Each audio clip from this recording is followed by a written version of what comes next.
بسم الله الرحمن الرحيم يسألونك عن الشهر الحرام قتال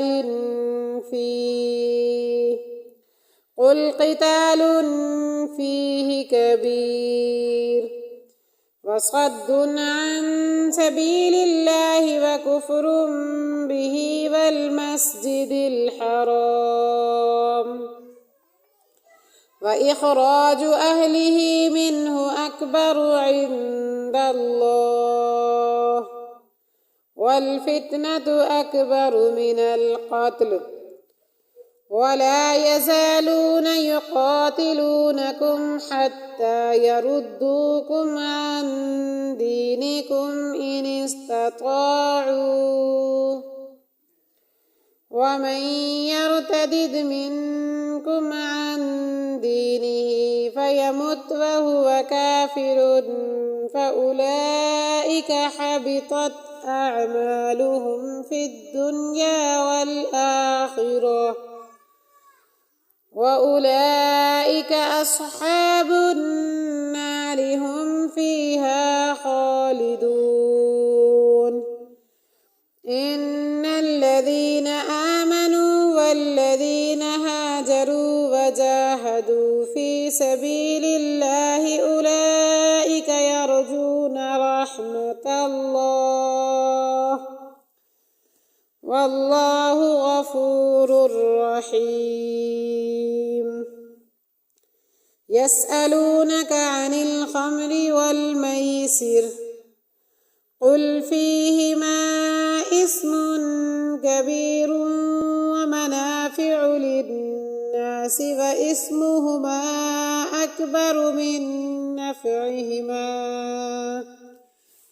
ويسألونك ماذا ينفقون قل العفو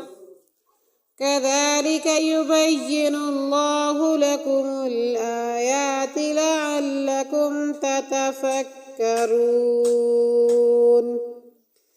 في الدنيا والآخرة ويسألونك عن اليتامى قل إصلاح لهم خير وإن تخالطوهم فإخوانكم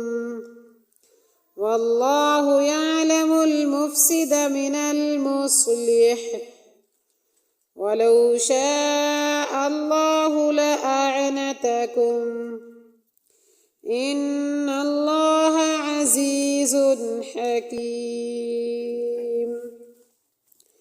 ولا تنكحوا المشركات حتى يؤمن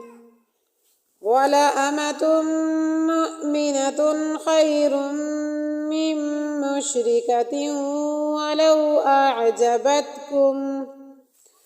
ولا تنكحوا المشركين حتى يؤمنوا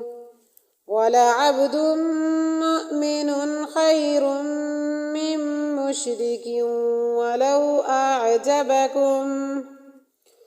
أولئك يدعون إلى النار والله يدعو إلى الجنة والمغفرة بإذنه ويبين آياته للناس لعلهم يتذكرون